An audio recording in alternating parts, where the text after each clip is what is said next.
ਹੁਣ ਇੱਥੇ ਗੁਰੂ ਨਾਨਕ ਦਾ ਘਰ ਹੈ, ਇੱਥੇ ਕੋਈ ਵੀ ਆ ਜੇ ਕਿਸੇ ਨੂੰ ਰੋਕਿਆ ਜਾ ਸਕਦਾ। ਹੁਣ ਇੱਥੇ ਚੋਰ ਆ ਜਾਵੇ, ਉਹਨੂੰ ਕਹਾਂਗੇ ਭਾਈ ਨਾ ਨਾ ਤੂੰ ਤਾਂ ਮੁੜ ਜਾ ਇੱਥੋਂ, ਤੈਨੂੰ ਨਹੀਂ ਇੱਥੇ ਰੱਖ ਸਕਦੇ ਸੀ, ਤੈਨੂੰ ਨਹੀਂ ਇੱਥੇ ਮੱਥਾ ਟੇਕਣ ਦੇ ਸਕਦੇ। ਨਹੀਂ ਨਾ,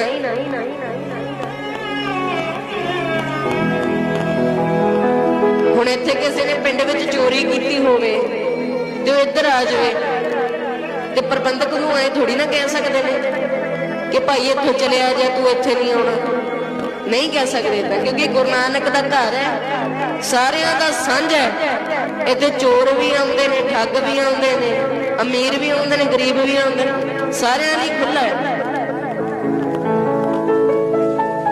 ਤੇ ਕਿੱਡੇ ਮਾਣ ਵਾਲੀ ਗੱਲ ਹੈ, ਖਾਲਸੇ ਪੰਥ ਦੀ, ਸਿੱਖ ਪੰਥ ਦੀ, ਸਿੱਖ ਕੌਮ ਦੀ ਹਰ ਗੱਲ ਦੁਨੀਆ ਨਾਲੋਂ ਨਿਆਰੀ ਹੈ ਇੱਥੇ। ਸਤਿਨਾਮ।